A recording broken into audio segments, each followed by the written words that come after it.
Next up, we have Rob Kennedy. Rob was president of Stonehaven Rotary Club for the 1999-2000 year and has been in Rotary since 1989. A son of the manse, Rob is a retired journalist whose career centred for the most part on the fisheries and shipping sectors, both in the UK and internationally. He was on the staff of local Sunday and provincial daily newspapers for most of his working life, and ended his full-time career as senior editor of a group of Edinburgh-based marine titles. Rob was made an MBE in 1995. He's married to Elizabeth and has 3 children and 7 grandchildren. Please welcome Rotarian Rob Kennedy. Right. District Governor Alistair, Conference Chair John, and fellow Rotarians. The title of my talk is Living with Polio. More accurately, it's an account of living with the effects of 2 distinct encounters with this nasty disease, which, thanks to its vaccination initiative, Rotary has worked so hard and extensively to combat. My story starts when I was 5.5 months old, the youngest child in a manse family, then totaling 1 girl and 3 boys. Happily, my siblings managed to avoid the polio epidemic of 1947, which affected the west of Scotland in particular. But I was not so lucky, and I spent a year recovering from the disease, much of the time spent in Killearn Hospital near Glasgow, not that far from my dad's parish of Strathblaine and Blainfield. But while I contracted the disease, I was so fortunate in the sense that in what turned out to be only a first installment, I escaped the extensive paralysis and harsher physical after effects that hit so many others confronted by the same ailment.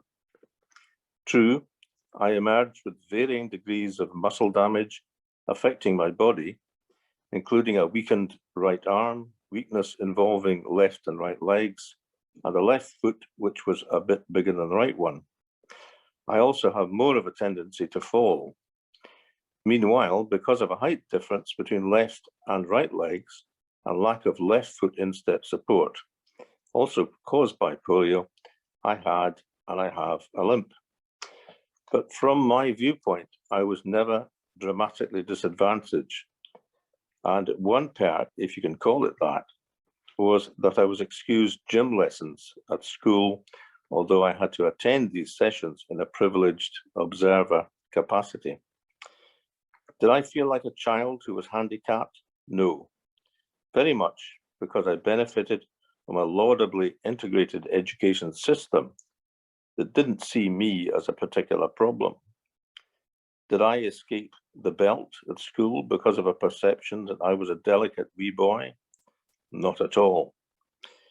If I boldly went into the school building over the lunch break without permission, for example, I qualified for 2 or 3 strokes of the tawse, like everyone else. The fact that the school head laid into miscreants with his Loch Gelly special was doubly significant in that he worked out of school hours as assistant minister to my father. But if truth be told, I suppose I was perversely quite proud of being punished in the same way that every pupil was. But one day, Miss Mitchell, my formidable primary 2 teacher, felt it was right to point out my physical imperfections to the class as a whole. The background to this lesson in harsh realities went like this. My best friend, farmer's son, Alistair Fleming, told Miss Mitchell that he had invited me to join him, literally in the physical sense, as his partner in the 3-legged race, being held as part of the school's sports day. This seemed to me a supremely pragmatic way of enabling me to run 3 times as quickly as my physical remnants would normally allow. And Alistair and I had tried out this combination with lunchtime gallops to and from the nearby tuck shop. Surely a prize for athletic achievement was only a step or 3 away.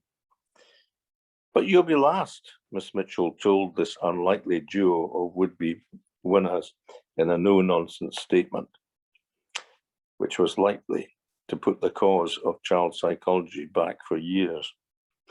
The trouble is, I can't remember if we heeded our teacher's grim forecast and withdrew from the event, or if we competed anyway. But these times, spanning primary and secondary education and beyond, were in overall terms very happy and restricted for me only by common sense decisions over what I could or couldn't do. Okay, I could only walk at certain speeds and for limited distances compared to my contemporaries. But the future looked unlikely to be sullied by any more physical blows. How wrong could I be? For 41 years after suffering that first attack, post-polio syndrome reared its head. I had never heard of this unpleasant sequel to initial polio attacks, and I was not alone. What causes post-polio syndrome? The official line seems to be that the exact cause of the syndrome, or PPS, is unclear. And it also appears that it's not known whether anything can be done to prevent it. Apparently, it's the result of the gradual deterioration of nerve cells in the spinal cord that were damaged by the polio virus. In other words, you are pretty well faced with a permanent, totally unexpected, and ongoing erosion of already diminished capabilities, all because PPS has come to call.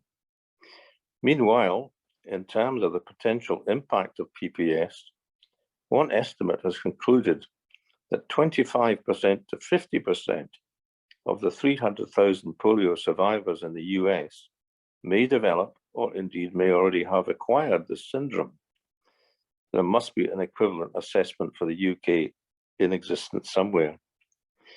As I said earlier, the cause of PPS is not clear, and some experts think it may have to do with the way that nerves have to regrow branches after a bout of polio, and this may overwork nerve cells. Another theory is that the virus simply sleeps in the nervous system. It also apparently is possible that the body's immune system gets mixed up and attacks the body's own nerves.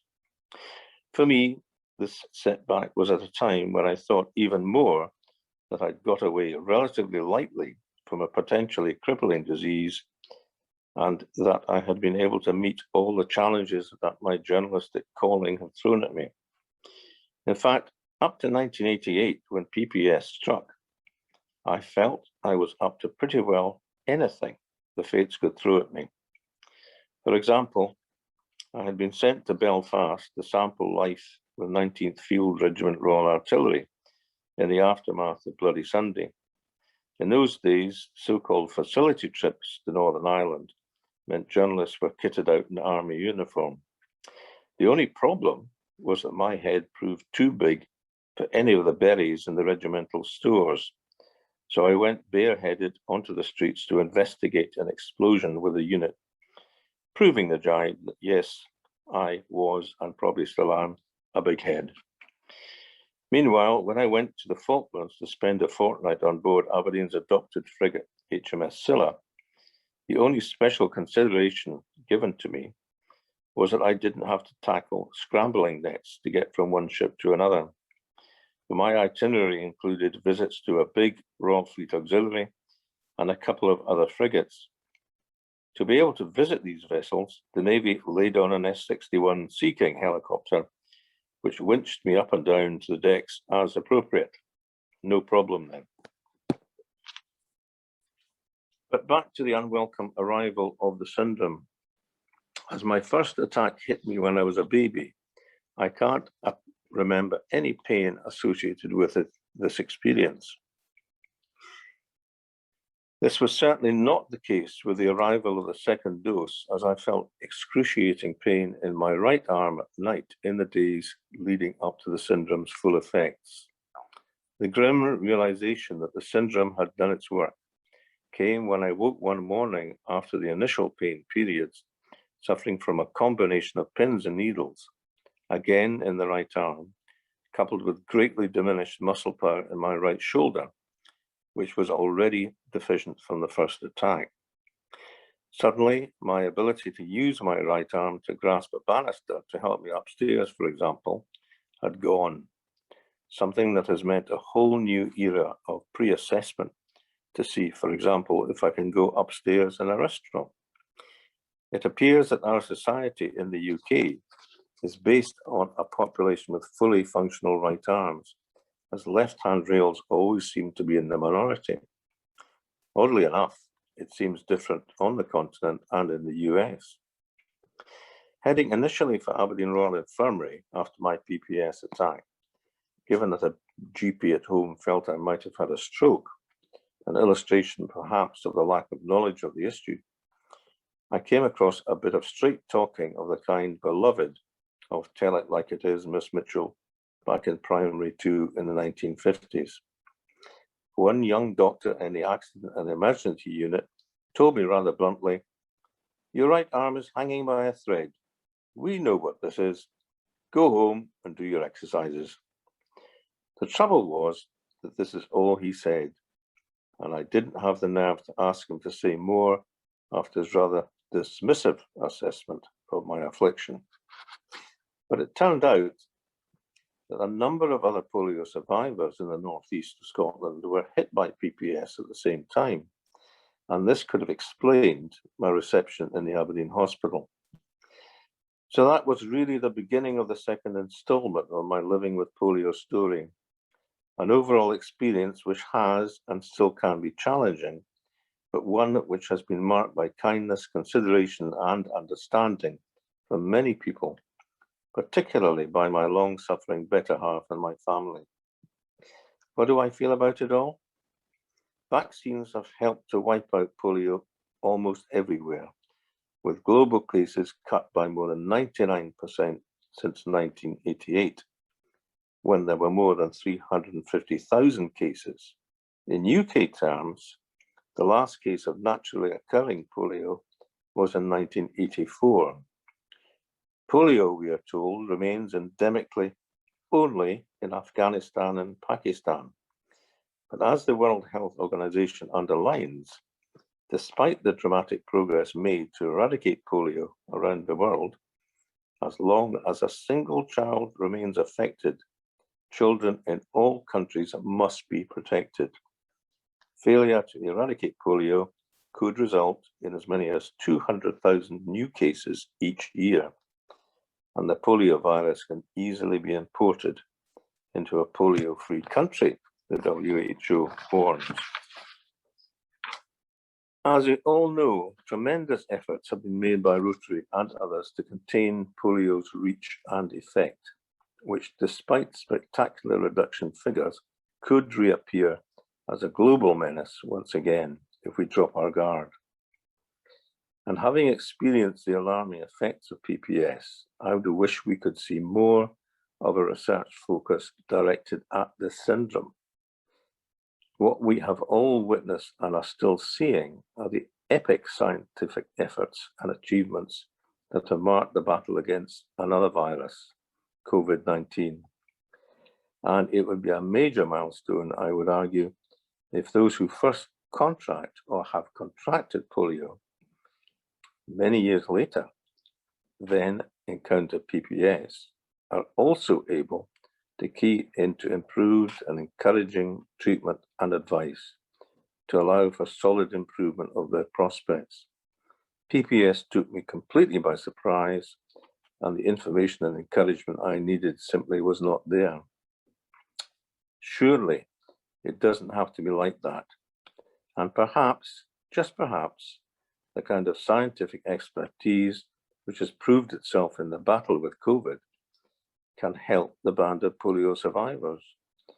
More can and should be done. Could Rotary have a new role to play? That's not for me to say. Thank you. Thank you very much, Rob. That was an amazing insight into living with the effects of polio, as well as living with polio. and absolutely fascinating stuff. I urge everyone, we have to continue our fight against this horrible disease. It's amazing how many of our clubs actually have people in them who have suffered from it at some point in the past, and we really have to keep on top of it. So again, if you feel able to, this conference today has cost us nothing. Normally we would spend 25, 30 quid on it. If you feel able to, please make that donation that you would have spent today to the End Polio campaign, and let's get rid of this horrible disease forever. So thanks very much for that, Rob.